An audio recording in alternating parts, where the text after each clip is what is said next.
할렐루야, 주님을 찬양합니다. 오늘 우리에게 주시는 하나님의 말씀 골로새서 2장 1절 2절 말씀입니다.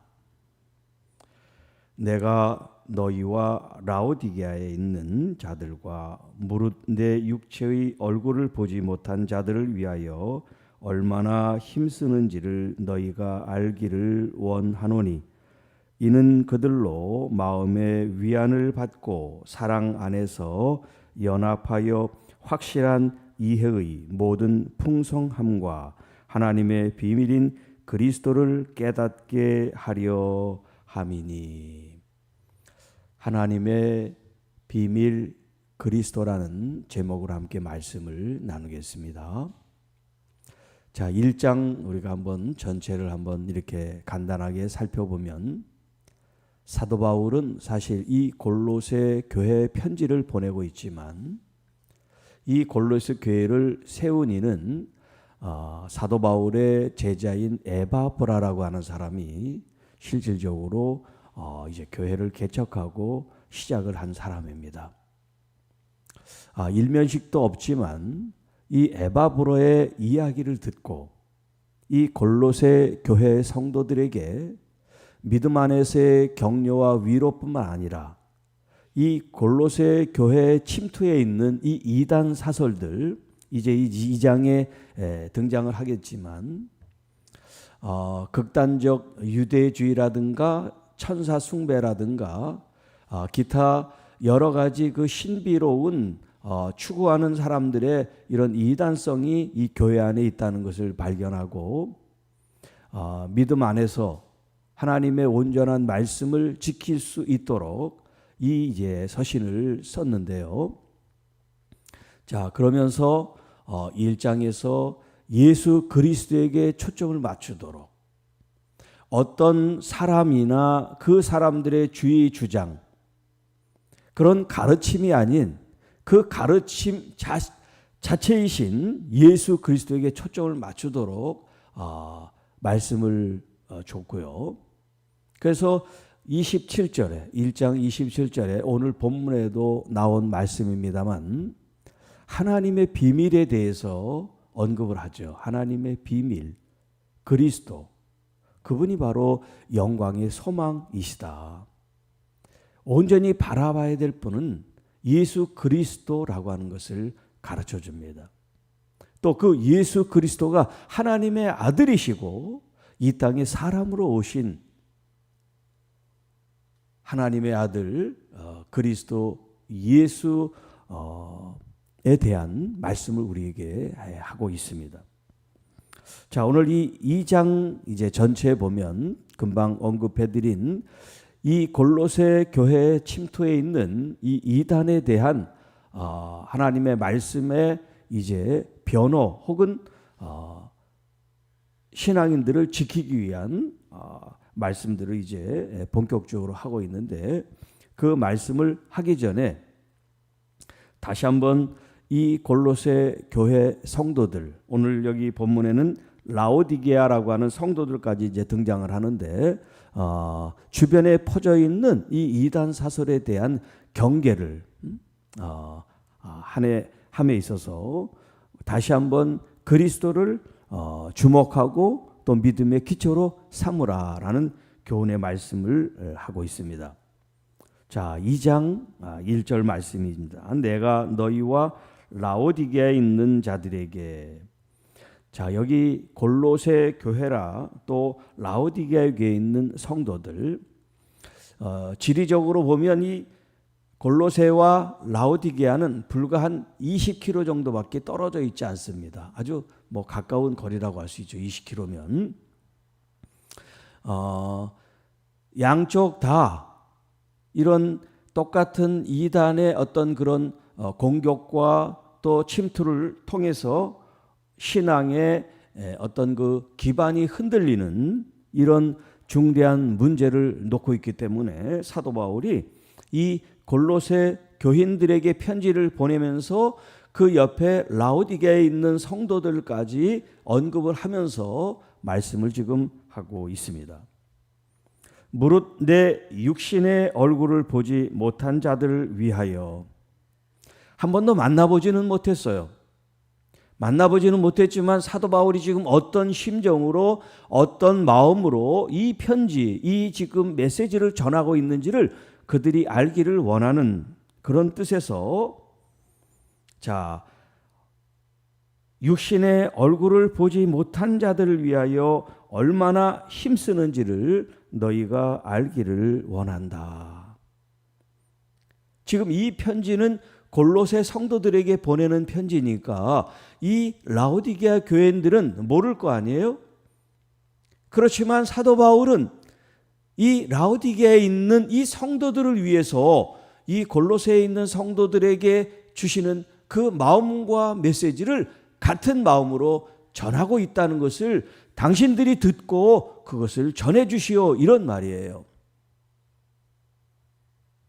자, 그러면 어떤 메시지를 이렇게 보지 못한, 만나지 못한 사람들이지만 아주 애절한 마음으로 그리고 진실한 마음으로 그들에게 말씀을 전하는 내용이 무언가라는 거예요. 자, 2절, 이는 그들로 마음의 위안을 받고, 자, 1절에서는 너희와 라오디게아 이렇게 얘기를 했어요. 이 너희는 누구냐면 골로새 성도들이죠. 자, 그러면 2절에 그들은 누구예요? 그들. 너희는 라오디게아 골로새 교인이면 그들은 누구냐면 바로 라오디게아 교인을 가리키는 거예요. 그들. 제3자죠. 지금 이 편지를 쓰고 있는 사람과 편지를 읽고 있는 이 두 사람 중에 그들은 누구냐면 제3자. 이 제3자는 바로 이 라오디게아 교회를 가리킨단 말이에요. 자, 그들에게 어떤 메시지를 주고 있습니까?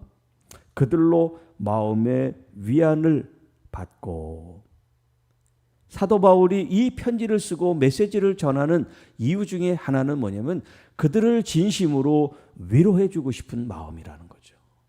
사도 바울이 보지도 못했어요. 만나지도 못했어요. 알지도 못해요. 그러나 그리스도 안에서 한 형제 자매, 한 머리 대신 그리스도의 몸을 이루고 있기 때문에 그들을 그냥 방치하고 지나칠 수가 없어서 사도 바울은 자기가 목회했던 지역이든 아니든 이 예수 그리스도를 통한 바른 교훈의 말씀을 똑같이 같은 애정을 가지고 정성을 가지고 전달함에 있어서 가장 먼저 하고 싶은 일은 뭐냐면 그들을 위로해 주는 일이었어요.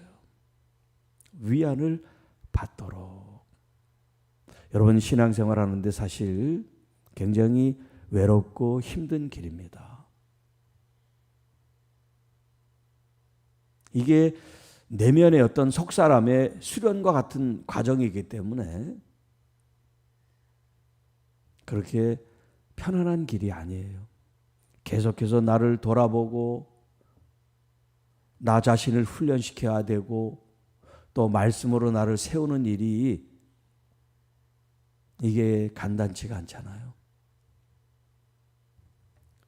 그렇기 때문에 믿음의 성도들을 통해서, 지도자들을 통해서 격려해주고 위로해주는 일이 얼마나 중요한 일인지 몰라요.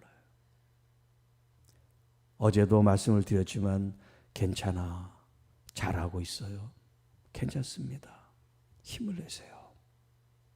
이 한마디가 아주 평범하고 힘없는 얘기 같지만 정말 위로가 필요한 사람, 정말 힘이 필요한 사람, 정말 관심이 필요한 사람, 정말 격려가 필요한 사람에게는 천금 같은 소리가 될 수 있어요. 이 교회도 마찬가지예요. 열심히 주를 향하여 믿음의 경주를 하지만 여러 가지 이런 이단 사설이나 미혹하는 이런 환경들을 통해서 자꾸 넘어지고 또 의심이 생기고 자꾸 주저앉게 되고 하는 이런 사람들에게 바르게 갈 수 있도록 길을 안내해 주고 격려를 해주고 위로를 해주는 일이 얼마나 필요한 일인가 하는 거예요.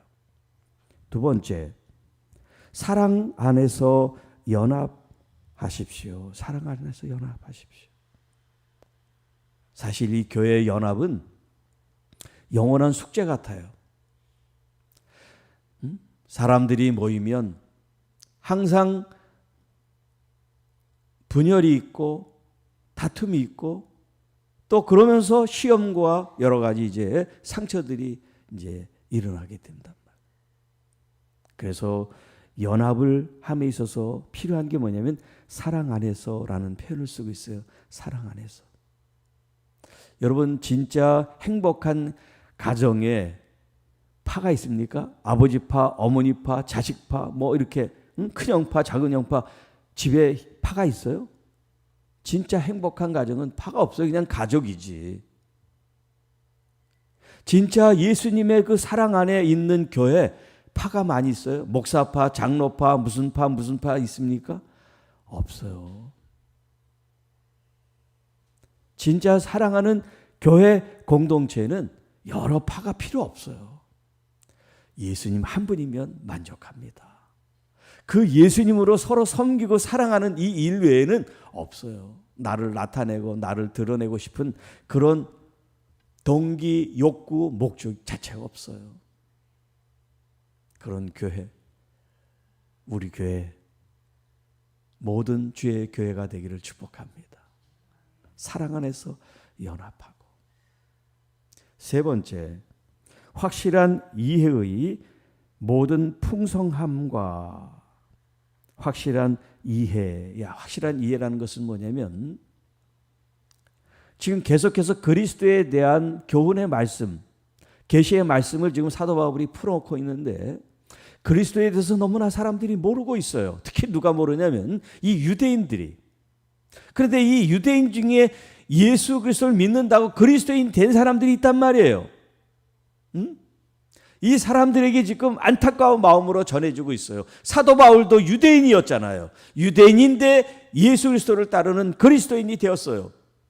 그런데 다른 유대인들은 그리스도인이 되었지만 옛 이 율법, 과거의 어떤 그런 전통, 이 전승을 놓치지를 못하는 거예요. 예수 그리스도보다 더 중요하게 그걸 생각하는 거예요. 예수님은 율법을 완성하러 오신 분인데 그 옛 율법을 붙잡고 그리고 옛 율법도 진정한 하나님의 뜻으로 자기들이 섬기는 게 아니라 형식적으로 외식적으로 있으면서 마치 그 율법을 버리면 자신의 어떤 그런 그동안 지켜왔던 모든 것들이 무너진 것 같은 그런 생각을 하고 있단 말이에요. 이게 다 인간적인 생각이죠. 그런 안타까움이 사도 바울에게 있는 거예요. 그래서 확실한 이해, 정말 예수 그리스도에 대한 온전한 이해, 바른 이해, 정확한 이해를 가지고 믿음 생활을 한다면 그 속에서 얻는 그 풍성함이 무엇인지를 알게 될 거라는 거예요. 풍성함. 그리고 네 번째는 하나님의 비밀인 그리스도를 깨닫게 하기 위해서입니다. 그런 풍성함을 깨닫는 것, 그리고 하나님의 비밀이신 그리스도를 깨닫는 것, 그 깨달음을 통해서 그들의 삶이 달라지고 그들의 어떤 방향성이 달라지고 그들의 목적이 달라지기 위한 사도 바울의 간절한 마음이 지금 골로새 교인들을 통해서 이 라오디게 교인들에게 전해질 수 있기를 바랍니다. 하나님의 비밀 그리스도. 자, 그러면 26장 우리 1장으로 다시 한번 넘어가서 1장 26절과 27절에 있는 이 말씀. 이 비밀은 만세와 만대로부터 감추어졌던 것인데 이제는 그의 성도들에게서 나타났고 하나님이 그들로 하여금 이 비밀의 영광이 이방인 가운데 얼마나 풍성한지를 알게 하려 하심이라. 이 비밀은 너희 안에 계신 그리스도시니라. 왜 그리스도가 비밀인가? 이 말씀을 전할 때도 말씀을 드렸지만, 자, 여러분에게 비밀이 있다면 그 비밀이 하찮은 거예요? 사소한 거예요? 별거 아닌 게 비밀인가요? 아니에요. 비밀이라고 할 때는 굉장히 중요한 무언데, 내게는 정말 중요한 일이고 아주 뭔가 긴밀한 일이지만 남들에게 공개돼서는 안 되는 일이죠. 그냥 사사로운 일을 비밀이라 그러지 않아요. 그건 비밀 축에도 끼지 않지. 정말 비밀이라는 건 누구에게 말할 수 없지만 내게는 중요한 요소가 되는 게 비밀이잖아요. 자, 그런 관점에 하나님의 비밀, 하나님 편에서는 너무너무 중요한데 아직 이것이 사람들에게 공개돼서는 안 되는 거, 아직 때가 되지 않아서 감춰둔 거, 여기 이제 비밀이라고 그랬지만 또 다른 번역에는 신비라고도 이제 번역을 해요. 신비. 그러니까 비밀하면 조금 그 뉘앙스, 이렇게 좀 느낌이 좀 안 좋은 걸 감추는 것 같은 그런 우리가 이렇게 좀 받아들이는 그런 게 있잖아요. 비밀하면. 그런데 본래 이 원문에 있는 이 원어는 우리가 이제 미스테리라는 말을 쓰는데 그 미스테리의 그 원어가 이 헬라어 원어예요.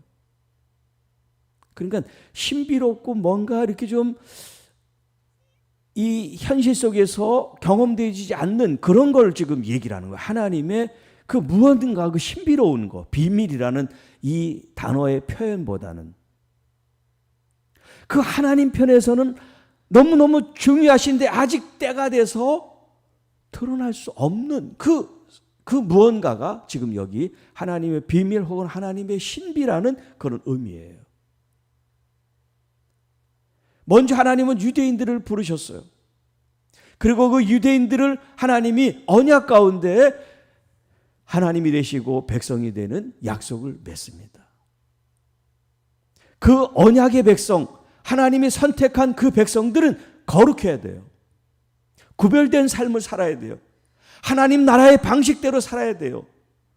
그런데 그들이 그러지 못하기 때문에 자꾸 오염되고 부정하고 죄를 짓고 불결하고 하나님의 말씀 밖에 살기 때문에 죄라는 게 들어온단 말이에요. 죄를 짓게 된단 말이에요. 하나님은 이 죄를 해결하셔야 계속해서 그 언약을 이어가신단 말이에요. 그래서 제사법을 주시고 짐승들에게 죄를 전가하여 그들의 죄 사함에 대한 방식으로 그들을 용서하셨어요. 그런데 그들 이스라엘 백성들이 그것을 통해서 진짜 자신들이 성결해지고 거룩해지고 하나님의 온전한 백성이 되기를 원하는 게 아니라 이 일이 습관이 돼버린 거예요. 관습이 돼버린 거예요. 전통이 돼버렸어요. 죄 지면 짐승을 바치면 돼. 죄 짓고 짐승 바치고 죄 짓고 아무런 변화가 없는 거예요. 진짜 주님이 원하는 건 천국 백성으로, 거룩한 백성으로, 언약의 백성으로 거듭난 삶을 살기를 원하시는 건데 그러지를 못한 거예요, 이스라엘 사람들이. 그래서 예수 그리스도를 하나님께서 제물로 희생시키시고 그를 믿는 사람들에게 새 심장, 새 마음, 새 영을 주셔서 거듭나게 하시고 하나님의 자녀, 백성에서 하나님의 자녀로 하나님께서 그 신분을 바꿔주셨어요. 그리고 보혜사 성령님 하나님의 거룩한 영을 우리 심령에 두셔서 그 영을 따라 살게 하셨단 말이에요. 바로 이게 하나님의 신비예요.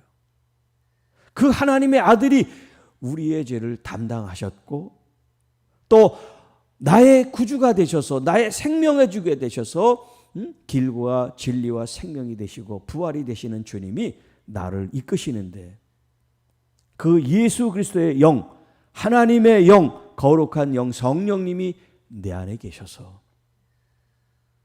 나를 풍성하게 나를 온전히 인도해 주시는 것. 여러분, 이것이 바로 하나님의 신비, 하나님의 비밀이라는 의미예요. 그 비밀의 핵심, 그 비밀의 그 자체가 뭐냐면 바로 예수 그리스도라고 가르쳐 주고 있어요.